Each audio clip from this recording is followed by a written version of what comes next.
Red Ray Gun Limited presents The Benji and Nick Show. Hello. good afternoon, Good morning. good evening, Good arg. good arc. What's that? That's Viking. That's Viking for when I was. Long Ness. I was about. When I was 12, I went to a Viking village and they taught us that the Viking greeting is good arg. I see. Well, welcome to the Benji and Nick Show. Welcome. I'm Benji is opening the door, I and am. I'm Nick, and I'm walking through it. Oh, it's raining. It's raining. This is an it's interesting Benji and Nick show. Up my hood. I say interesting. I use the term advisedly. I'm putting my umbrella up now. This is going to be a Benji and Nick show recorded on a walk to Paddington. Yes. From a studio that Big Finish uses. And so I don't know how long it's going to take. As long as it takes. And what do we normally do in the Benji and Nick show, Benji? We normally talk about cult television, amongst other things. What we've watched, what we're doing. We sometimes do a little bit of commentary on television shows as well. But this is a slight change in the format. It's not really much of a plan, but it's still quite fun. We thought we'd do something crazy and zany, but actually we're just going to be walking along, talking rubbish into portable recorders. Which is not necessarily a bad thing, is No. it really? You know, you never know what happens on these trips. You could get mugged by pigeons. It wouldn't be the first time. No, get away. Get away. Stand and deliver. So let's cross the road here. Yeah. Oh dear. I hope the rain doesn't get worse, actually. Well, that would be horrific, wouldn't it? That would be a true disaster. Yeah. Well, what we're going to do, first of all, can you look on the internet and see what has happened on the Facebook page, some memories of Batman? Yes, let me have a look. I mean, you can look on Nicholas Briggs Official as well as the... I'll go on to Benji Nicholas Nick. Briggs Official first. Okay. You're going to have to do my eyes. What are your Batman memories? Well, we've got plenty of comments here. Yeah. What have we got?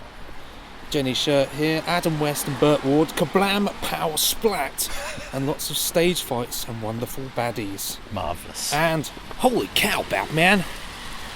Right. Good. We've got Nick Reese here. Yes. Great podcast, 60s Batman. I came too late in the mid-70s, I think. Sorry, I'm just getting confused. I'm wearing a hood. I can't really see out the sides of it, so I can only look forward. So I was crossing the road. I seem to remember that the movie was shown in two parts on the pre-network version of Tiswas. Oh, That might be a false memory. I love the telephone box story. It was like Nick was channeling his inner Ronnie Corbett. Oh, I see. When I was talking about the telephone box where the calls never ended. Okay, Yes. just gave out the unlimited hours. Jason Witten, my big memory is playing Batman and Robin around my friend's house. They had a black Cadillac with fins parked in the garage, and we'd sit behind the wheel and imagine we were fighting the bad guys. Wow. I love the show's pop art vibe. But back then it was high drama for a 3 to 4 year old Jason. Yeah. Spy vibe. It's true. Well, like we said on the podcast last time. There's when a you're bus watching it just when pulling you're up young- beside us here. A genuine London bus sound effect there for you. You wouldn't get that level of detail anywhere else in the world. No, Buses you pulling can't up. beat it. Extraneous sound effects. I don't want to report a problem. Oh, phone being silly. Suzanne Long. I love Batman, although it's the villains that stick in my mind the most. Always enjoyed stories including the Penguin. Yes, my fine feathered finks. Todd Tiberius Bradley racing home from school to watch reruns in the late 70s, early 80s. I also remember Turn left. going on holiday in the mid 1980s, refusing to leave the caravan to go for a walk with the rest of my family because Batman was on TV. My second favourite show of all time. I think you all know what my absolute first is. Yes, Juliet Bravo is a brilliant TV show. I always remember the voiceover. Same bat time, same bat channel. I had my Batman cape made of PVC, I think. when I was 5 and Kinky. 6 in 67 and 68. Batman was the show to watch. Wow, and we're walking along the side of the canal now. Certainly, I'll get a picture of the old boats for the Slodcast. There you go. And I'm just mentioning to you, Benji, have you walked along this towpath before? I've walked this path many a time. You know that the cyclists are quite vicious here. Well, they can. Well, I just realised I'm on the cycle path. Is that the cycle path? I don't know. It's a. No, I think we're meant to share it with them. It's just that I'm just saying. Well, I can't we see may anything find in that this hood, podcast so- has been recorded posthumously because they look. This one's coming straight at me. Oh, there you go. Well, the fun thing is to come along here with Big Finish director Ken Bentley. Ken Bentley, yeah. He gets so irate with them, but not quite brave enough to swear at them when they can hear him. Well, he did tackle somebody in a tube station when I was with him. Well, not physically tackle them. He did shout out to them for being rude, which I thought was quite commendable. Some lovely canal boats along here. I'd love a canal boat. Would you? Yeah, I think they're sort of, there's something quite fun about them, isn't there? I think they would always smell damp, though, wouldn't they? Well, ask the fish. Do their home smell damp? Well, no, they don't live. Fish don't live in canal boats. I suppose they don't have noses either, really. How does my fish smell? I don't know. He's got no nose. Can you see all the lovely rain on the river there? Just Yeah. it's a raindrops. You can probably hear the rain on my umbrella. Stereo from two Just- different microphones. Yeah. Just recording rain and umbrellas. What a great podcast this is. Right. So, what have you been watching recently? Oh, I got a good one. I can tell you exactly what Yeah. I've been watching recently. So I actually delved into watching Crocodile Shoes and its sequel, Crocodile Shoes 2. That's a very imaginative sequel title. Yes. Oh, there's a lady on the phone there. That was really. I thought she was talking to us. She said sorry. It's so funny, isn't it, the way when people are on the phone with Hands-free. earpods. Yeah. And she just appeared to be madly talking to herself. Anyway, yes. Yeah, Crocodile Shoes, absolutely great fun. It stars Jimmy Nail. It's really good because it's got Alex Kingston in it, Series 1 actually. Is it? It's really good, yeah. It's about a guy from Newcastle who writes songs I don't know what. and works someone in a was bashing factory. Something over there. Right, yeah. and Yes. he gets... Well, Jimmy Nail was catapulted. an actor and a singer, wasn't he? He was famous for Auf Wiedersehen Pet and later on Spender. Spender, that was the one that Spender, they, yeah. And he gets... somebody discovers his songs, this slightly dodgy record producer in London who wants to manage him and go solo. And it's all about kind of his rise to fame in that. And it's a really well made drama. It's really kind of 90s. But the songs on it are all really good. The album Crocodile Shoes reached number 2 in the album charts Did it? when it came out. Yeah. So it was followed by Crocodile Shoes, which kind of was more of a crime, sort of mystery crime drama about What, the Crocodile singer's kind of Shoes too? downfall and about how Oh. his manager gets killed. And almost gets framed and he doesn't quite know what's going on. Wow. Really recommend it. I loved it. I personally, Beggars a bike. I really enjoyed watching it, and I love the albums. Both the Crocodile Shoes albums are really good. Jimmy Nail was a real big TV star back then. What year was this? This would have been 94, and 94 was the first one. 1996, I believe, was the second one. I have to tell you though, Benji, that back in that time, it was not trendy to like. It's not trendy now to like Jimmy Nail. It was no, exactly. I mean, he was very much thought of as middle of the road fare, you know. Yeah. So I never watched it. I mean, There's a bike behind us. sorry. You know, I think with he's not trendy. I mean, he's more a sort of music that, in inverted commas, your mum would listen to. Yeah, that's what I was driving at, really. Yes. But I like his voice and I quite like his songs. And interestingly enough, There's another one. the songs on the album are co-written by one of the guys from Prefab Sprout. Goodness. So they're actually all quite good songs. Yeah. You know, and I think on the live, it was quite good actually. I saw a live performance the other day that they did on Top of the Pops. And Jimmy had not only had the guy from Prefab Sprout playing guitar, for him. But Sting was on bass as well. Good lord. So I thought it was quite good. But no, highly recommend that. For me, it's a 5 out of 5, just because I suppose I've always liked the series. It's a really good one if you just fancy a sort of non-committal 4 or 5 part drama.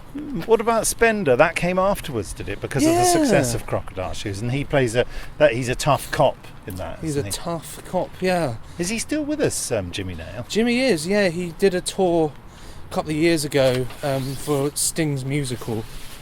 But sorry, that noise is my umbrella being attacked by foliage. We're basically playing a sort of real-life equivalent of Frogger, where we're trying to dodge bicycles as they come towards us. Is that what Frogger is? Froggers, you have to get across a road and avoid the traffic. It's a computer game, is it? Yeah, very old computer game, yeah. Oh, Nick's stuck in a tree. But yeah,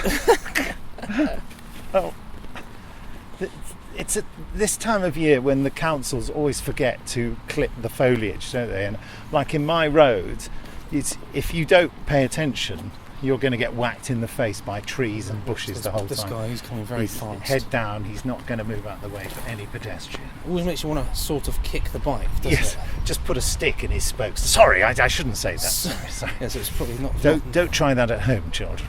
But no. As for Jimmy Nail, he is still with us, but he keeps himself quite low key. Keeps himself to himself, really.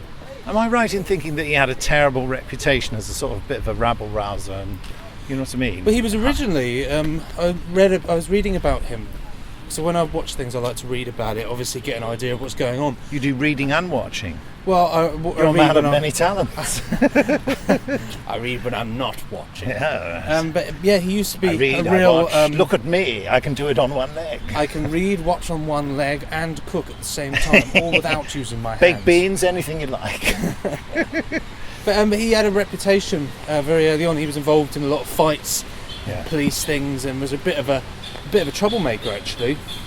His first passion was music. Yes. And then it was only through, I think, either a girlfriend or somebody who knew. Nick just walked into a bridge. Thank God for the umbrella. I would have hit my head if it hadn't been for that.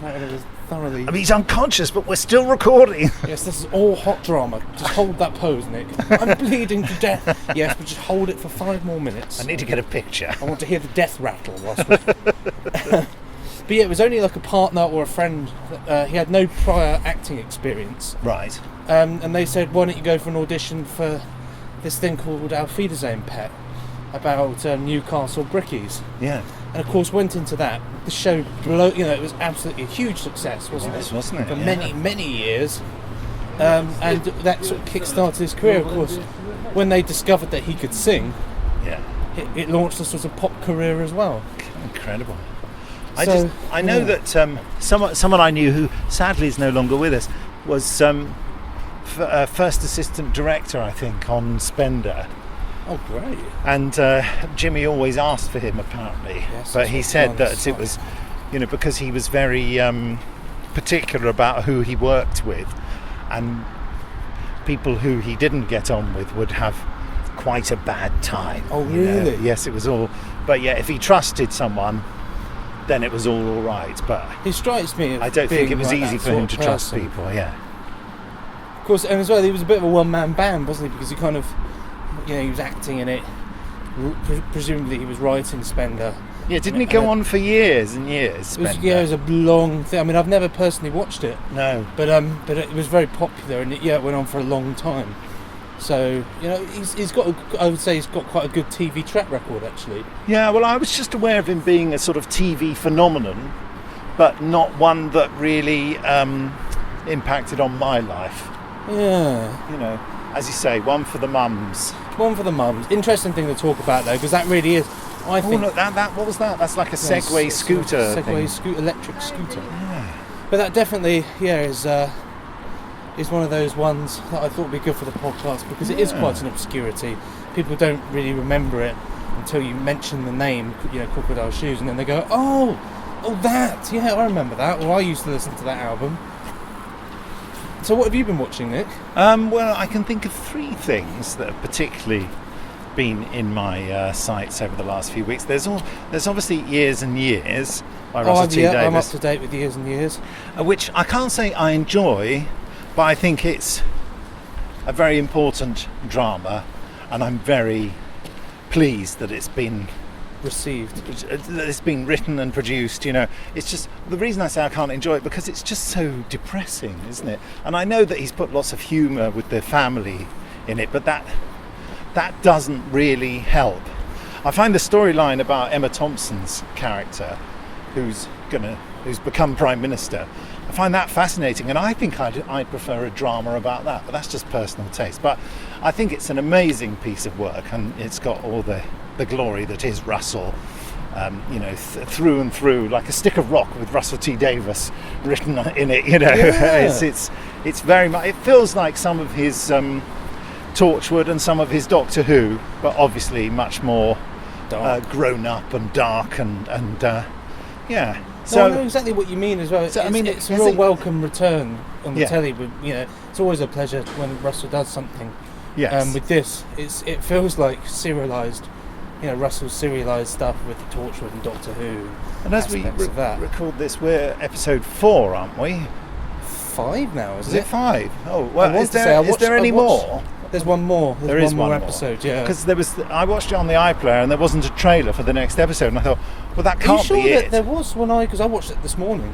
Well, there was no trailer. There was. There was online. No, there was no trailer when I watched it. It went right to the end of the credits, and there was no trailer. It's funny you should say that, because last week's episode when I watched it, didn't have a trailer.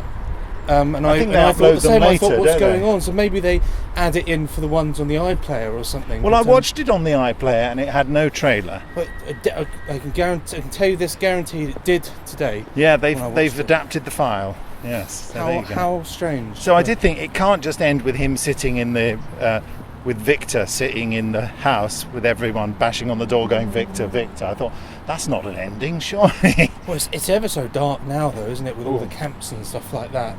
Yes. It's really grim. But there's that. And the other thing that I've really enjoyed is Summer of Rockets. Have you seen that? No, I've not seen Summer of Rockets. That's Stephen Polyakov has written and directed it. And I love the fact that Stephen Polyakov, love him or loathe him, hit or miss, some of his stuff for me is a big miss. But I love the fact that because of his huge reputation and importance in the industry, he just gets to do what he likes. And I love it when something is a totally authored piece, and the guy's not compromising at all. He's not making it to be popular. He's writing a drama. We have to go round this tree. Writing a tree, and it's set. Well, anyway, it's set in the 50s during the time of the Cold War. Love it. Yep. Well, and basically, it's sort of about a plot by right-wing extremists to take over the government because they're absolutely paranoid that the government's been infiltrated by Russians. But it's all done from the point of view of this Russian immigrant who is now a British citizen, who is a hearing aid manufacturer and employs a lot of deaf people to work in his factory. And he has developed a new thing which is basically the pager. Oh, okay, yeah. And it's all about him trying to sell this to a world, a country where no one quite knows what to do with it. But the security services use as a bargaining chip the potential of the armed services using it as a way to get him to spy on some people they need him to spy upon. But during the process of him spying on these people, he's contacted by other people, and he gets into a situation where he doesn't know whether the people who've contacted him second are the real good guys or the first people were the real good guys. Oh. And it gets very complicated, and it's beautifully shot, has great music, and it has Toby Stephens in the lead, doing the most sympathetic performance I've ever seen him do. I mean, I think he's a great actor. I admire him greatly, and I can also tell you that he's a lovely person, because I met him once when I was doing some Doctor Who audiobook recording, just crouching under a tree. And it's doing some real acrobatics right now. I was doing a Doctor Who audiobooks recording in Bath, where the Audio Go used to be based, and we would all be in our little hutches recording different books. And one time I was in there, Toby Stevens was recording, I think it was Francis Durbridge. Okay. And he sort of crime thriller stuff. And I thought, oh, it's Toby Stevens. He's famous and always plays mean characters, so he'll be mean. But of course he wasn't. He was just a lovely chatty chap, and we had nice. I think there's nothing better than under the bridge. when actors that are known for one particular thing, or actually do something different. I mean, it's the same. As we were talking a couple of podcasts ago, Kenneth Moore in An Englishman's Castle. Ooh, seeing Moore. him do something there. Whoa! Seeing him do something actually very different to what we're used to him doing, and I think it really affects you more. It kind of has a big impact on you. Yeah. Oh, who's that actor who I said? Oh goodness, who was in The Prisoner? John. My version of The Prisoner. I mean, our version of The Prisoner. John. What's his name? Oh, he's been in the Ravenous stuff and. Oh, Heffernan. John Heffernan. And I've had to confess to him that I was really nervous about working with him because I'd only ever seen him playing horrid characters. And I said, I was a bit worried you'd be horrid, and he's such a sweet man. He went, oh no, really? Oh God, and he's just absolutely lovely. You couldn't wish to spend time with a nicer person. Anyway, yes, so Toby Stevens is doing a brilliant job in Summer of Rocket as Samuel Petruchin, I think his name is, and it's also all to do with someone. Keely Hawes is in it, playing a very rich aristocratic lady whose son went missing years ago, and she's obsessed with finding him, and it all sort of comes together. I will say, and I've said this a million times, that endings are never satisfying because it's never quite the ending you're hoping for, and I did find the ending more satisfying than I normally find endings, but it was a little bit too neat, and it's suddenly, because it's very bleak and it's very dark and it's very upsetting along the way, as well as being sort of gentle as well, and when it gets to the end it suddenly becomes all very nice all very quickly. I don't know, but anyway, I think it's well worth watching. It's very slow to start with, but it picks up a bit in the second slow burner. part. I would recommend it to you, Benji, and to anyone who's listening. It's funny you say about ending, actually, because whilst going back to Crocodiles Shoes 2, the ending in that I found not as satisfying as... That's someone's remains in that box. Should we open it? I'm a bit scared. Should we have a little... Oh, it's just empty. Okay. Sorry, we've just found a strange ornate container by the side of the canal, and we thought... There you go, Nick. It's empty, is it? Empty. Yeah, okay, thank you. Oh, well. Right, the mystery of the ornate box is over. But yes, I found in Crocodile Shoes 2 that the ending in that wasn't very satisfying. It wasn't dissatisfying. Right. But I felt like it was one of those ones where everything kind of got tied up in the last 10 minutes. And it's like, all right, and that's done, and we've dealt with this now. That's the end. And I would have, I like things to be like, this is the ending. This is sort of how it's ended. You've got time to digest it, and now the series is finally over.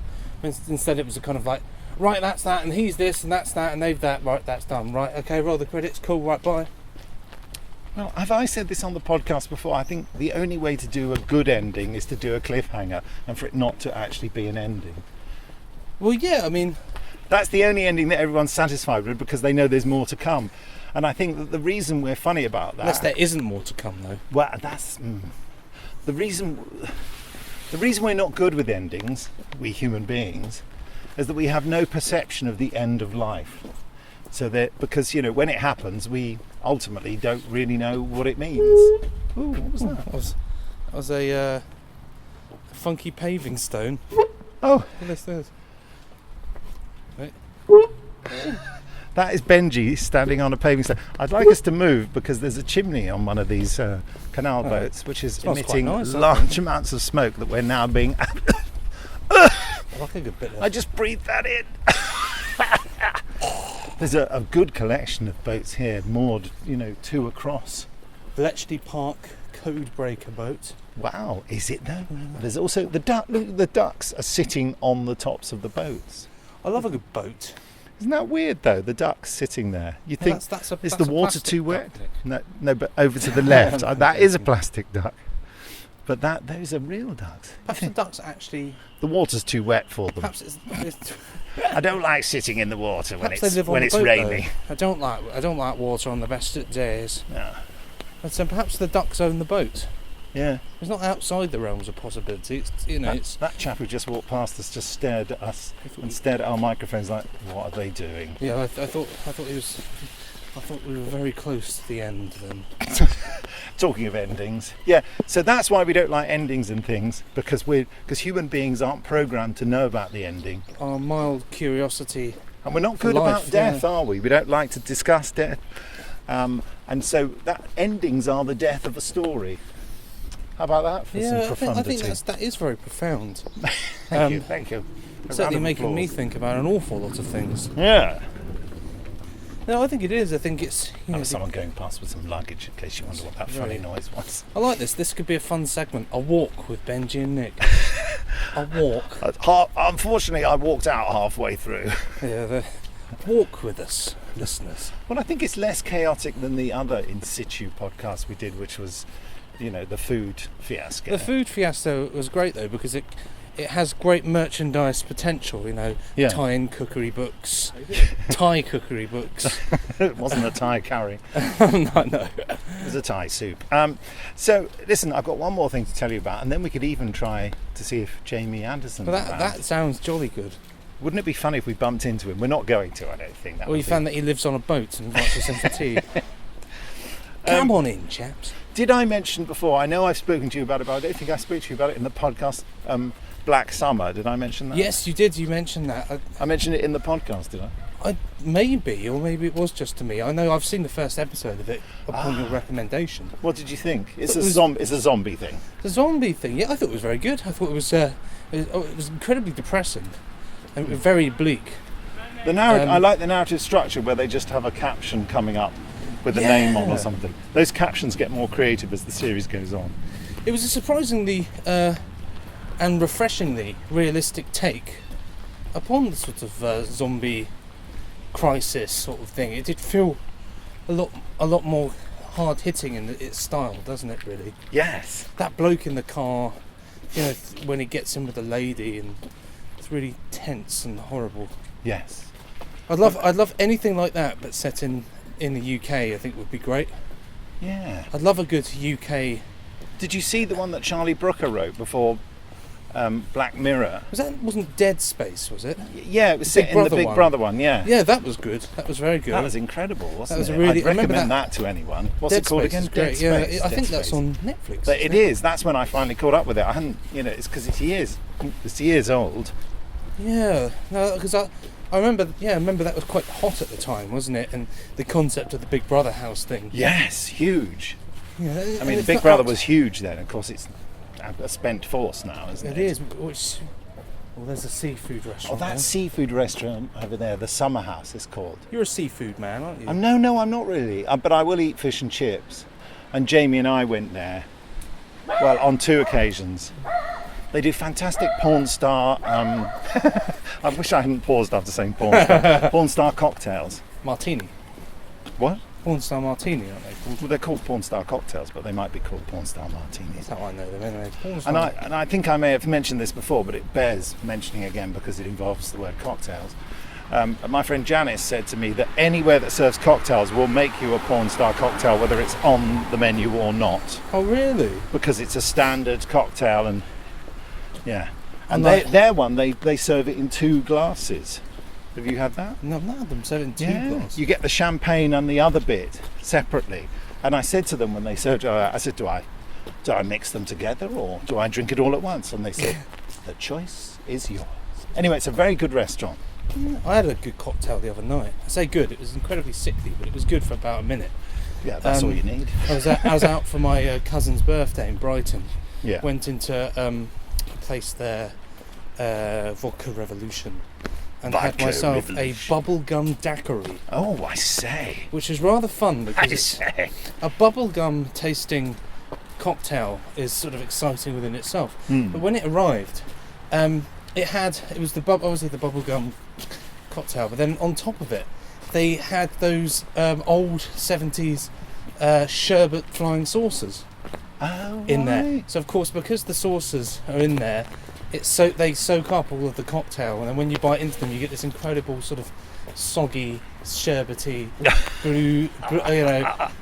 bubblegummy. Delightful. It was very nice. It was very. I'm into novelty flavours, yes. Yeah, it was incredibly sickly, but fun. Now we're coming up to a little, is this a lock or what? I don't know. It's a lock, isn't it? Because there's all the bubbles. Oh, It's a new water feature council have fitted. it's the lots of bubble bubbles display. in the water here. Can we hear them? I've Do you always think? wanted to do a canal boat holiday. Have you? Yeah. Oh, here we are. Listen to this. It's me and Nick getting in the hot tub together. It does sound like a hot tub, doesn't it? So it's very bubbly, and there's another bridge here. Canal and River Trust. We're going past this building here. Bridge over the River Canal. So, the river, what? I don't know. So I would just say, going back to Black Summer, it does have an ending. Is it an ending that's going to lead on to another potential series? It or could, It doesn't have to. but it doesn't have to. It's an interesting ending because it could mean two different things. Yeah, it's also apparently a spin-off of Z Nation. Bizarrely, Okay, I don't know what it's that the is. same. Well, it's another. Zombie thing, presumably. I don't know. I want someone to write in and tell us how many zombie series there are on Netflix, because there are quite a few. It's a real thing, isn't it? Zombies. They went from kind of there not being an awful lot, certainly no television series. Then I think The Walking Dead just created this huge Genre. platter of zombie-based things. But there again, was there's not a many load of ones people set in walking past England. Obviously, 28 No. Days Later, the movie is incredible. Incredible piece. That had some unsuccessful spin-offs, which I think were really not very well funded. But ultimately, I think it would be really cool to have like a, zombies. Spot in of London rain just sort of landed thing. on the microphone there. Yeah, I suppose so. People in the zombies in the underground. Why hasn't that happened? Mm, What a terrifying prospect! goodness, yeah. Running through. Goodness me, that would be terrible, Benji. Crikey, Moses! There's a zombie in my underground station. In my undergarments. That's an old, rotten old boat over there, isn't it? What's that? Some old rotten canal boat. It's a barge. A barge, yeah. It's a huge barge. Yeah. Yes. Certainly looks like it's been there for quite some time. Yeah, the canal has opened out here. Someone walking past there. We're just round the corner from Paddington now. It's just round this corner. Do you think we might get a drink? I think I'm always game for a drink. That's all right. Now, you know me, old boy. So I think I've made all the. Oh, I was going to say that I didn't know that the zombie genre was a thing until sometime. I don't know, it was in the 80s or 90s, and I can't remember who it was I'd met, but it was someone who I'd met quite recently, and I said, "Oh, what kind of movies are you into?" And he said, "Zombie movies." And I thought, God, is that a thing? And it is, isn't it? All the You must. Night of the Living Dead and Day of the Dead. All those Dawn of the Dead. George J. Romero ones. You must have at some point, Nick, formed a zombie plan yourself. And if there was an apocalypse, what would you do? It's a common question. It's a good icebreaker. I'd probably get killed, I think, is what would happen, which is what would happen to most people. I have had terrible nightmares about it, especially when I was, newly made a father. Yeah. I had dreams about protecting my son from various apocalyptic scenarios, and I would wake up sort of sweating. Is that normal, or am I just nuts? Is that what, a zombie? What? I thought you said, is that a zombie? No, I said, is that normal? No. Well, I think it's to have those sort of dreams. I think it's a very natural thing for one to think of potential survival scenarios. I've got mine sussed. I've got it all sussed. Oh yeah, what's your plan? Well, I live 5 minutes away from a military and gun store, Yes. which has all of the gear you'd expect: protective gear, ex-army stuff, air guns, Yeah. knives, survival gear. And it just so happens that same store is a mere Hold on. Stop here. Yeah, go on. is a mere 5 minutes from a Waitrose. Wow. So That's going to survive. Go there, get the gear, go to Waitrose, hold out for a while, look for supplies, anything, gather water, stuff like that, and then hit the road and just get out of town. Well, there's the plan, folks. I just want to read this out, folks. It may look like a wildlife jacuzzi, but this is actually our bubble gate. It helps us keep our canal clear of rubbish and debris by creating a natural bubble barrier that still allows the waterway traffic to move freely. That's what it is. Well, there we go. Now we've That's learned what that awful noise is. The cold, hard, bubbly truth. It's creating bubbles there's a tube that goes under the pavement, under the footpath, and into the water, creating this. Very clever. Very clever. Just thought you'd like to know what all that noise. Best in the world, lads. Best in the world, lads. So, shall we try and get Jamie? Yeah, let's. Do you want to hold my umbrella? Hold my brolly. And then I knew I'd a have new to. section for the Benji and Nick show. Hold my brolly. This week on Hold My Brolly. This week, Nick picks up a phone and calls an old friend. We're standing right next to a barge called Pickle. All right, Pickle. All right, Pickle. That's one of the names that Steph calls our son. Pickle. Right, let's. Just want to make sure that the volume's up for this.